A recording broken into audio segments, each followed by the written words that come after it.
Good morning. Today we are going to discuss the interrelationship of jurisprudence with other social sciences. Jurisprudence is closely interrelated with other social sciences since all of them are concerned with the human behavior in the society. Okay, many of the jurists have stated that this interrelation is there, but they are different in the nature. Means history will be different, sociology is different, jurisprudence is different. Jurisprudence is the views of rules, regulations from the point of view of the lawyers, the judges, and the jurist. Okay, therefore jurisprudence in the terms of knowledge of other social discipline is different. Jurisprudence is a lawyer's extra version. It is a lawyer's examination of the precepts, ideals, and the techniques of the law in the light derived from present knowledge and in disciplines other than law. Means law is connected to all other sciences. Modern jurisprudence trenches on the field of social sciences and of philosophy. It digs into the historical past and attempts to create a garden out of the chaos of the different aspects. Okay, now Julius Stone has also explained the functioning of jurisprudence in the terms of knowledge of other social discipline and stated that it is a lawyer's extra version. Okay, now each and every, like all those social science, each and every social science is concerned with human behavior in the society. Therefore, one or the other way they are interrelated with each other, but in core they are going to differ.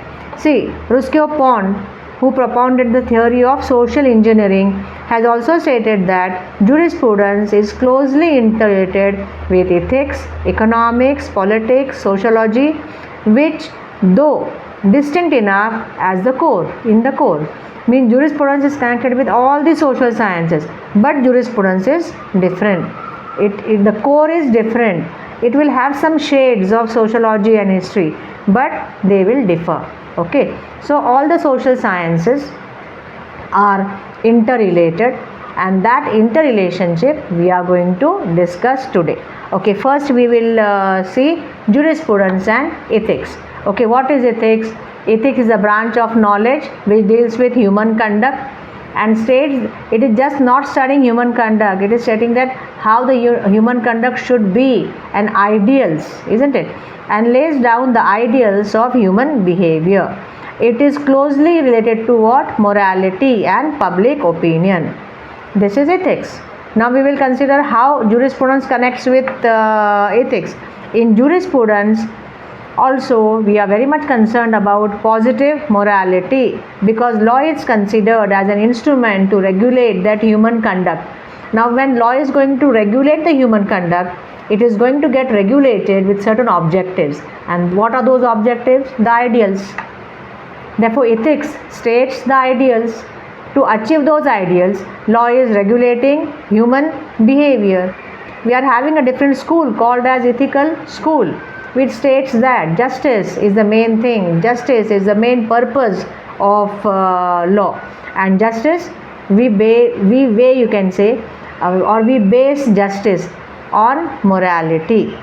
Positive morality does not depend on ideal behavior or good actions, but it requires a coercive force for maintaining public consequences. This is a separate branch of jurisprudence called as analytical, but we are having other separate branch of jurisprudence called as ethical jurisprudence, which seeks to lay down the standards of ideal for human conduct in terms of law for the maintenance of public conscience. Therefore, jurisprudence and ethics, they are interrelated. Okay, now the second we will see jurisprudence and psychology. Okay, what is psychology? Psychology is going to study the mind, the brain, the mental faculty of human being, isn't it? Psychology as a branch of knowledge is concerned with the working of brain or mental faculty. Jurisprudence and law are necessarily concerned with human actions, and human actions are based upon his mental aspects. means intention, knowledge, voluntarily. All this connect with psychology, and all these are essential in criminal law.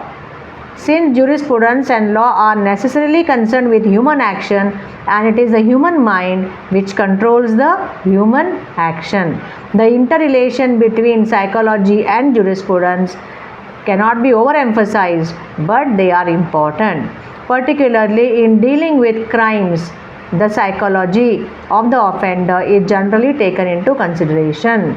Again, psychology plays a dominant role in the study of criminology and penology, because when we study about penology, that how much punishment should be given, whether punishment should be given, whether treatment should be given, whether he should be rehabilitated or not, we study the psychology of the offender. Therefore, jurisprudence and psychology are interrelated. The psychology of the offender is also one of the crucial factors in deciding the nature of punishment of the convicted person. The modern reformative techniques of punishment, such as probation, parole, indeterminate sentence, admonition, pardon, they all are based upon the psychological traits of the offender. Okay, therefore psychology and jurisprudence are connected, are interrelated. Okay, the third will say jurisprudence and history. Historical school is one of a separate school in jurisprudence. It studies law in past. They believe that law was there prior to the society in a form of custom. Therefore, jurisprudence and history are again interconnected. It is difficult to appreciate the present law and the legal system without probing into the past historical evolution. Therefore, there is a close interrelationship, connection between history and jurisprudence. History consists of the study of past events in their proper perspective. Thus, in order to understand and have the correct knowledge of jurisprudence of a country, it is necessary to look into the past constitutional history. Therefore, here history and jurisprudence, again they are connected with each other. Custom is one of the source of law. And what is custom? Custom is a historical aspect. It is made based upon public opinion, and custom is one of the source of law. We people and the modern jurists also, they believe that custom is the base of law. Okay, so jurisprudence and history are connected. Jurisprudence and sociology. What is sociology? Study of society, study of the human conduct, the interrelationship of the people in the society, their human conduct in the society, how they react, how they live in the society, the social institutions.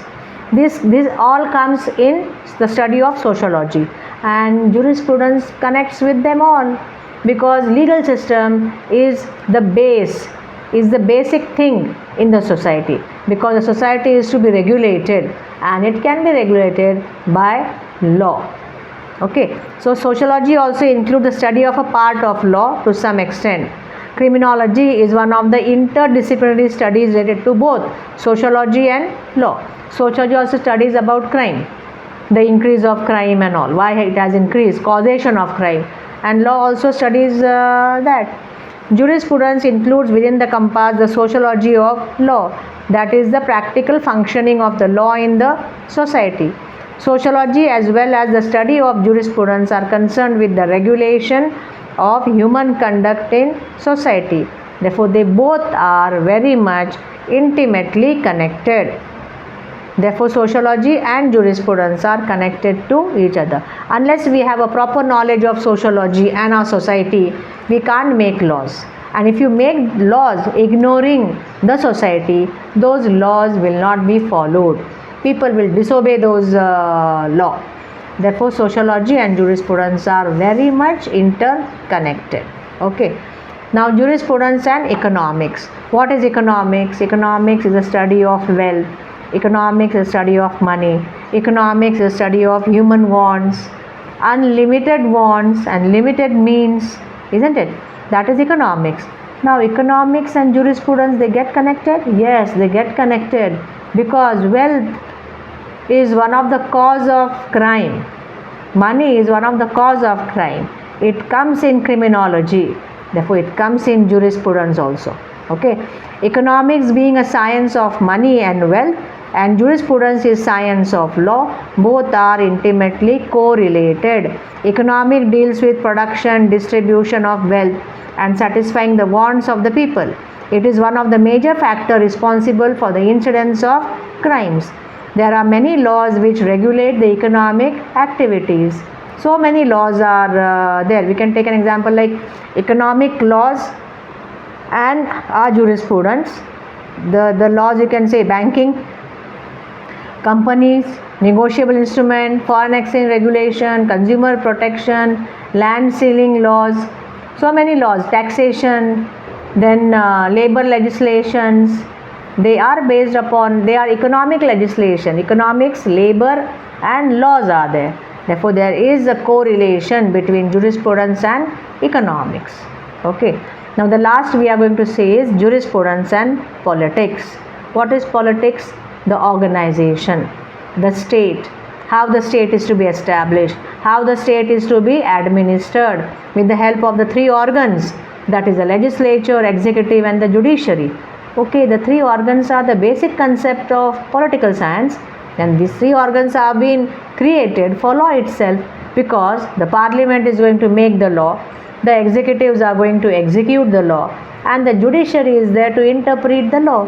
Therefore, jurisprudence and politics are interconnected with each other. They are linked with each other. Political science deals with the principles governing the governmental organization. State is politically organized society. Principles governing the governmental organization are very much important. State is politically organized society which makes law for good governance of the people. Politicians, who are the representative of the people, form the legislature, which is a law-making organ of the government. This clearly reflects that there is a relationship between jurisprudence and politics. Okay. So, jurisprudence and all other social science are connected with each other. You can't learn law by just learning law. You have to know something about history, politics, economics and ethics and sociology also. So all the things are interconnected with law, because law governs every facet, every aspect of society and human life. Okay, bye bye. See you in the next video.